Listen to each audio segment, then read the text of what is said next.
Olá! A moda é o encontro do eterno com o efêmero, segundo alguém já disse.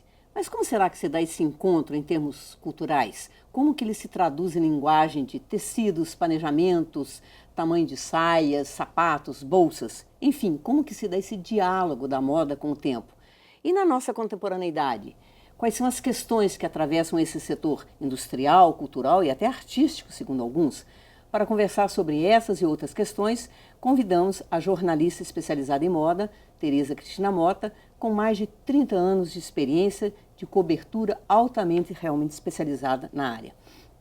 Titita, eu posso te chamar assim, né? Porque assim Claro. você é conhecida por amigos e até profissionalmente, não é? Sim, não é? é verdade. Nos anos 60, Titita, eu lá em Curitiba, né, com a idade lá de uns, sei lá, 9, 10, 11, 12 anos, eu era fascinada com as revistas de moda, a gente recortava, brincava com aquilo tudo, revista Manequim.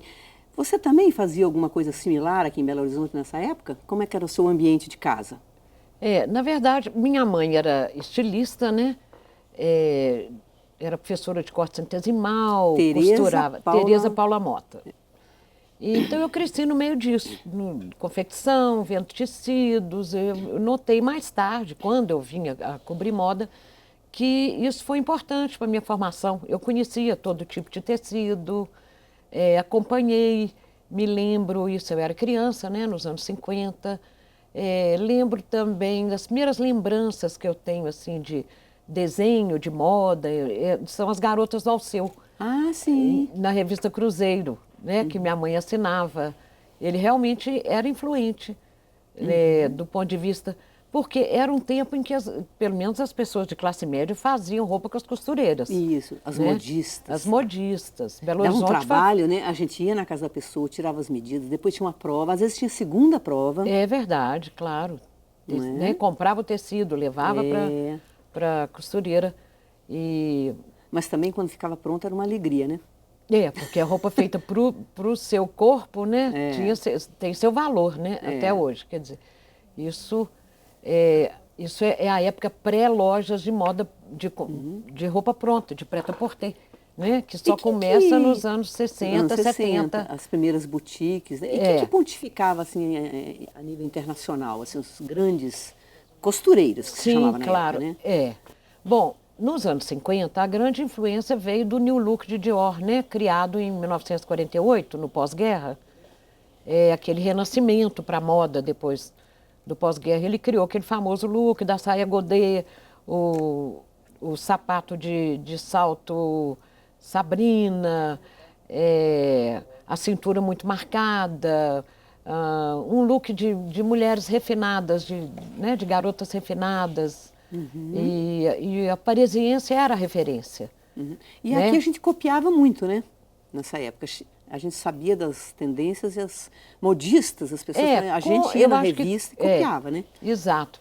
Nos anos 60 já vem uma outra revolução, né? Que é a revolução dos jovens na Inglaterra, que passa a influir. Esse look muito sofisticado dos anos 50 passa a ser mais jovial. Isso. Né? A época da mini saia, né? Exatamente. Como American, a criação da mini saia, o futurismo de Courrèges, Cardin. Aliás, tem uma questão, né, Titita, aí. Quem que teria inventado a mini saia? Se foi Courrèges ou Mary Quant, não é isso? Não tem uma? Tem, mas eu já vi declaração da Mary Quant que ela sentiu que já estava latente na moda de rua de Londres. Né, a chamada Swing in London, né, que explode naquele momento, junto com o movimento da música, dos jovens ingleses, é uma coisa muito cultural, né?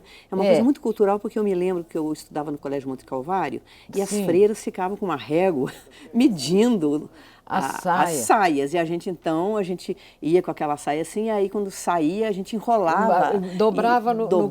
Eu estudava no Colégio Santa Maria, colégio era mais ou menos assim também, né? Então, e era cultural, porque você queria transgredir aqueles parâmetros de comportamento e de moda. Você queria se vestir igual os jovens do mundo estavam se vestindo, né? Essa informação já circulava, né? Nos anos 60. Não como hoje, nessa rapidez da internet e tal, mas você tinha revistas francesas. Eu lembro que a gente via muito, já final dos anos 60, revista Elle, trazia muito a moda francesa.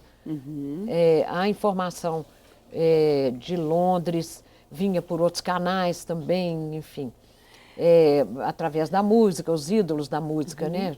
Eu aprendi muito de inglês tirando letra dos Beatles e dos Stones, né? Claro, isso, assim, claro. Chamava tirar a letra, né? Tirar a letra. Às vezes a gente cantava até sem saber, né? Só de ouvido, claro, assim, sem saber nem o que estava, né? Agora, a gente mencionou que o Regi já era uma linha mais futurista, né? Sim. Cardan também, né? Eles tiveram muita importância. Cardan acho que foi o primeiro aí a se tornar uma marca mais global. Ele tem essa...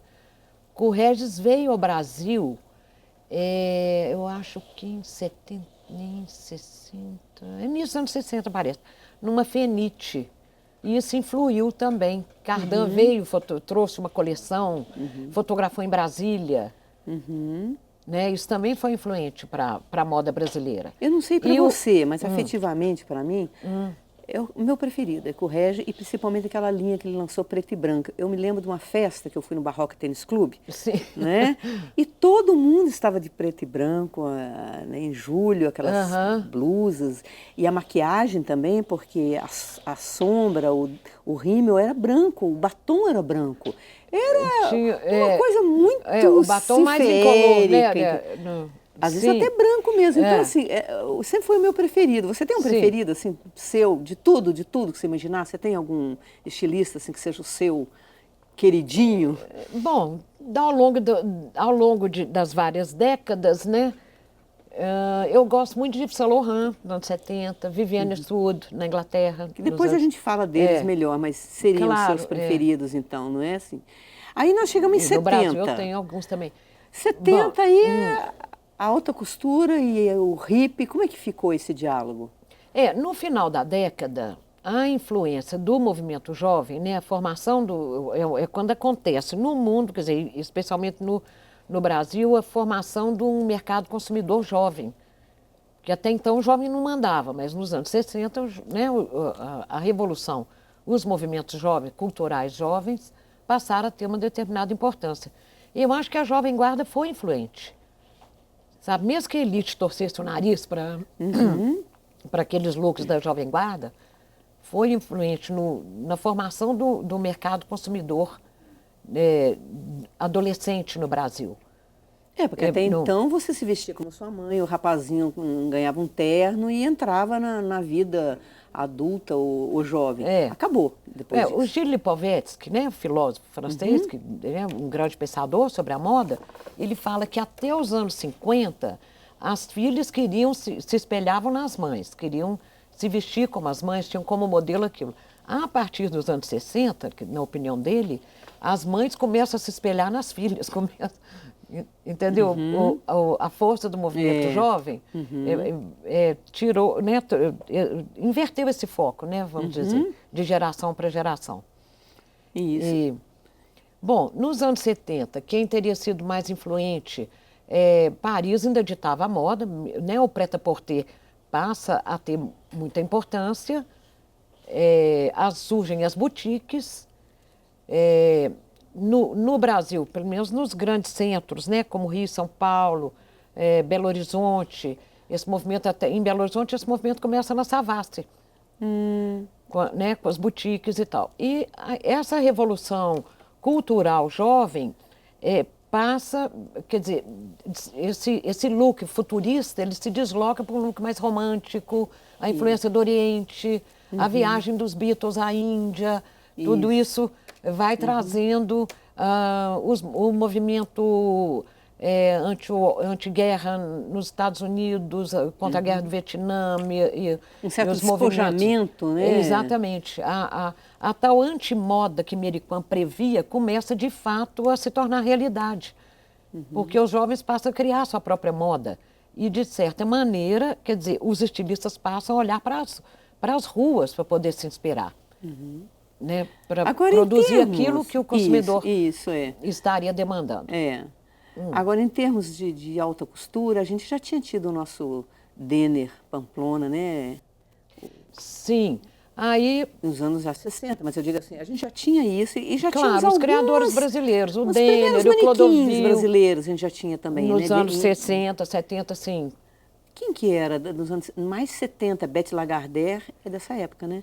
Sim, Beth Lagardère é mineira daqui, foi minha contemporânea de colégio estadual. Beth Coqueiro, a nossa Beth Coqueiro. Nós fomos contemporâneos também do colégio, exatamente. O apelido dela era Beth Coqueiro. Muito alta, muito, né? Muito bonita. Pois ela vai para Paris, né? Já no início dos anos 70, me parece. Mas existem outras também, a Vera Barreto Leite, foi manequim de Chanel nos anos 50, 60, a Danusa Leão. Ah, Danusa Leão.